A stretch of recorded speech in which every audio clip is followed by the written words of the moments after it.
பெண்கள் பாதுகாப்பு ரொம்ப முக்கியம். நான் வந்துனா பெண்கள் பாதுகாப்பு உறுதி செய்வேன், ஒருத்தரை தப்பு செய்ய விட மாட்டேன் என்று சொல்லி நம்பிக்கையை ஏற்படுத்திட்டு இன்னைக்கு பெண்கள் வெளியவே நடமாட முடியாத சூழ்நிலையாக இருக்கிறது. திருச்சியில இன்னைக்கு ஒரு சம்பவம் கண்ணுல பார்க்க முடியல, அது நினைச்சாவே கொலை நடுங்குது, அந்த அளவுக்கு நடந்திருக்கு. திருச்சியில ஐஜி பங்களா எதிரில இருக்கிற பார்க்ல அந்த ஊரை சேர்ந்த, அதாவது சிவகங்கையை சேர்ந்த நவீன் என்ற ஒரு பையன் இளைஞர், அந்த அமலான்ற ஒரு பொண்ணு திருச்சி கல்லூரியில படிக்கும் போது 2 பேரும் காதல் பண்ணிருக்கிறாங்க. பின்னாடி வந்துட்டு அந்த அமலா பொண்ணுக்கு வந்து அந்த பையன் கிட்ட பேச பிடிக்கல, திருமணம் பண்ணிக்க மறுத்துடுச்சு. அத ஒரு காரணமா வச்சுட்டு அந்த பார்க்ல அந்த பையன் பேசிட்டு இருந்திருக்கிறான், 2 பேரும் பேசிட்டு இருந்திருக்கிறாங்க.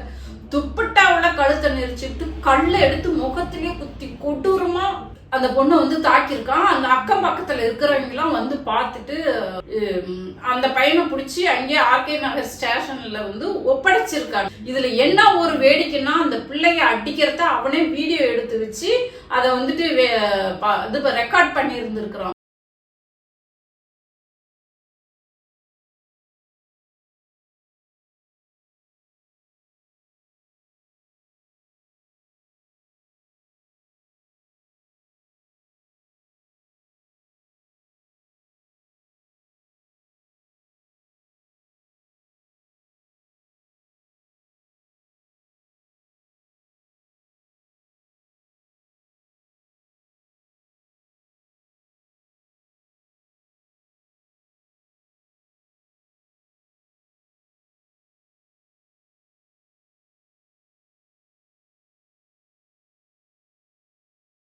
கொடூரமா இருக்குது, கண்ணுல பார்க்கவே முடியல, அப்படி பெண்கள் பாதிக்கப்படுறாங்க. ஒரு பக்கம் இப்படி, இன்னொரு பக்கம் அந்த வீடியோ காட்டுற பாருங்க. எங்க அண்ணன் வந்து நீ அப்படி கம்ப்ளைண்ட் வந்து கொடுக்குறேன். எங்க அண்ணன் நான் எவ்வளவு சாப்பிட அழைச்சாடுறேன், உயிரை வந்து நான் காப்பாத்தணுமா? இவன் யாராமா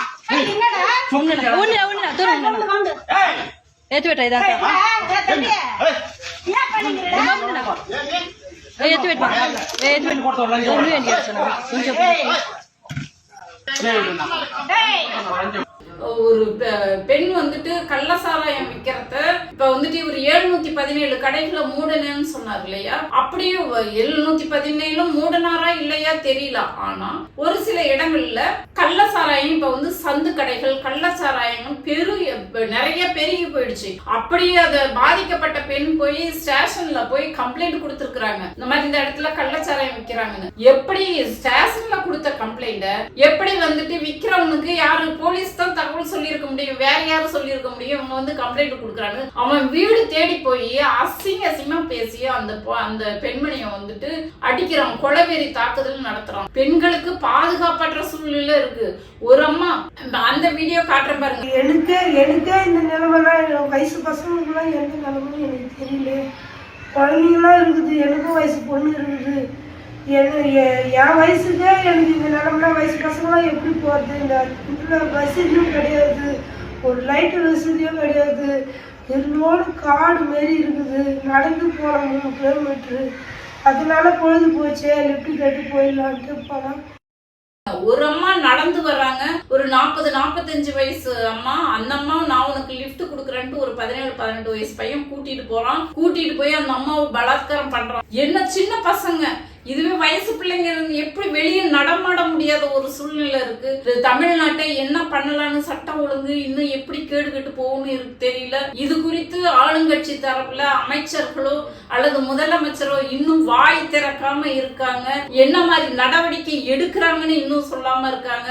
உண்மையிலேயே பயமா இருக்கு. தமிழ்நாட்டுல என்னதான் நடக்குது? பெண்கள் வீட்டை விட்டு வெளியே வர முடியுமா அப்படின்ற பயம், அச்சம் நாளுக்கு நாள் அதிகரிச்சுக்கிட்டே இருக்கு. இந்த சிங்கப்பெண் படையின் ஒண்ணு அமைச்சாங்க, அது என்ன பண்றாங்கன்னு தெரியல.